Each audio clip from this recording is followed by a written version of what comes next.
নমস্কার বন্ধুরা, আজ হাজির হয়েছি কুমড়ো শাকের একটি পুষ্টিগুণে ভরপুর একদম ইউনিক একটি রেসিপি নিয়ে। খেতে কিন্তু অসাধারণ লাগে ভাত কিংবা রুটির সাথে। তো দেখুন, প্রথমে এখানে আমি নিয়েছি কুমড়ো শাক।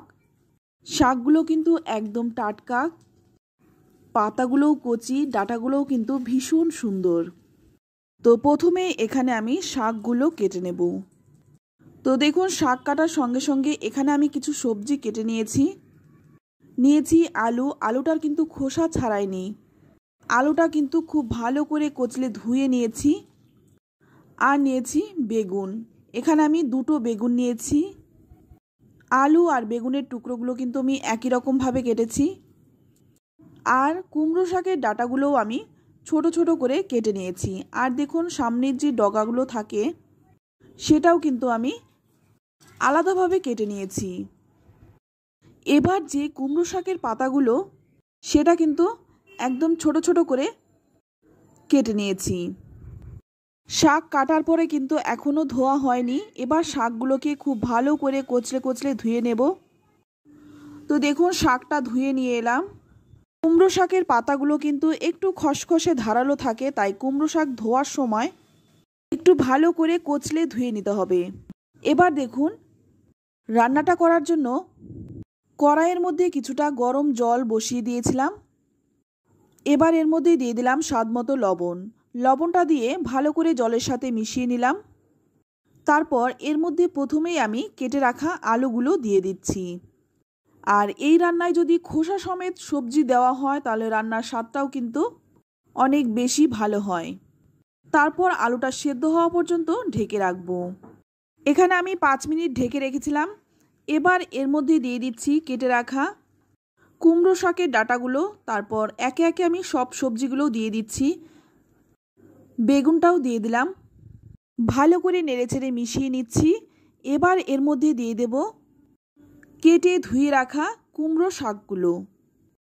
শাকগুলো দিয়ে এবার ভালো করে মিশিয়ে নেব। এখানে আমি শুধু আলু আর বেগুন দিয়ে করেছি। আপনারা চাইলে কিন্তু এর মধ্যে আরও সবজি দিতে পারেন। তারপর দেখুন, ভালো করে নেড়েচেড়ে মিশিয়ে নিলাম। এবার ঢাকা দিয়ে 10 থেকে 15 মিনিট রেখে দেব। 15 মিনিট পর ঢাকাটা খুলে নিলাম। আর শাক আর সবজিগুলো কিন্তু ভালো করে সেদ্ধ হয়ে গেছে। এবার একটু নেড়েচেড়ে মিশিয়ে নেব। আর এই রান্নাটায় কিন্তু আমি হলুদ ব্যবহার করিনি। এবার ভালো করে নেড়েচেড়ে মিশিয়ে নিয়ে এর মধ্যে দিয়ে দিচ্ছি 5-6টা কাঁচা লঙ্কা। লঙ্কাটা কিন্তু আপনারা আপনাদের পছন্দ অনুযায়ী দেবেন। লঙ্কাটা দিয়েও কিন্তু ভালো করে নেড়েচেড়ে মিশিয়ে নিচ্ছি। তো ভালো করে নেড়েচেড়ে মিশিয়ে নেওয়ার পর দেখুন, আমি একটা আলু ভেঙে দেখিয়ে দিচ্ছি। আলুটা কিন্তু খুব ভালো করে সেদ্ধ হয়ে গেছে। আর শাকও কিন্তু খুব ভালো করে সেদ্ধ হয়ে গেছে। এই রান্নাটা কিন্তু খুব সাধারণ একটি রান্না, পুষ্টিগুণে একদম ভরপুর, খেতেও কিন্তু খুব ভালো হয়। লঙ্কাটা দিয়ে কিন্তু আমি আরও 2-3 মিনিট ফুটিয়ে নেব।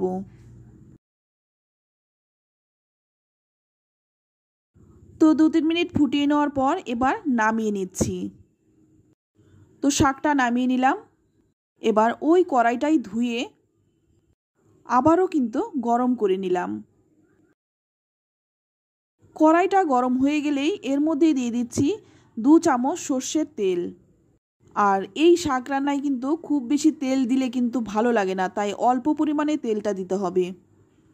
এবার এর মধ্যে আমি কয়েকটা মটর ডালের বড়ি দিয়ে দিলাম। হাতের কাছে যে কোনো বড়ি থাকলেই দিতে পারেন। তো আমার কাছে মটর ডালের বড়িটা ছিল, তাই আমি মটর ডালের বড়িটা ভেজে তুলে নিলাম। এবার ওই তেলের মধ্যেই দিয়ে দিচ্ছি সামান্য একটু তেল। ফোড়নে দিয়ে দিচ্ছি 1/2 চামচ কালো জিরে আর 4টে শুকনো লঙ্কা। শুকনো লঙ্কা আর কালো জিরেটা একটু ভেজে নেব। শুকনো লঙ্কা কালো জিরে একটু ভেজে নিয়ে এর মধ্যে দেখুন দিয়ে দিচ্ছি আদা। আর আদাটা কিন্তু একটু বেশি পরিমাণেই দিলাম। আদাটা যখন একটু ভাজা হয়ে যাবে তখন এর মধ্যে দিয়ে দিলাম সেদ্ধ করে রাখা কুমড়ো শাক।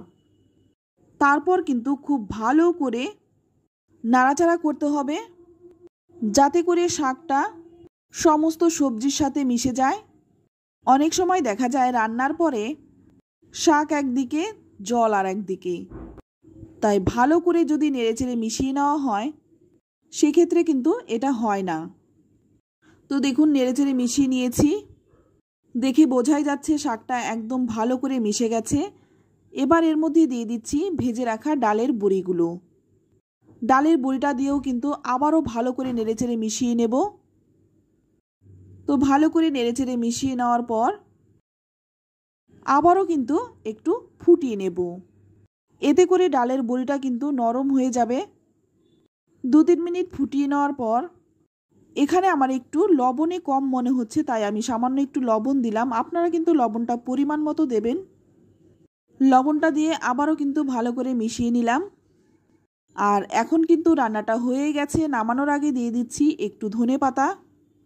এই রান্নাটায় কিন্তু অবশ্যই ধনেপাতাটা দেবেন, যেহেতু কোনো মশলা পড়েনি, তাই ধনেপাতাটা দিলে কিন্তু এর স্বাদটা অনেকটাই বেড়ে যায়।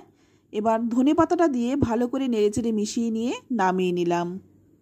এবার গরম গরম ভাতের সাথে পরিবেশন করুন। এই দিয়েই কিন্তু এক থালা ভাত খেয়ে ফেলবেন, এতটাই টেস্টি হয়।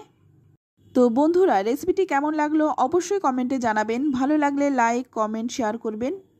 আর আপনি যদি আমার চ্যানেলে নতুন বন্ধু হয়ে থাকেন, চ্যানেলটা সাবস্ক্রাইব করে নেওয়ার অনুরোধ রইল। রেসিপিটি দেখে যদি ভালো লাগে আত্মীয় স্বজন, বন্ধুবান্ধবের সাথে শেয়ার করতে পারেন।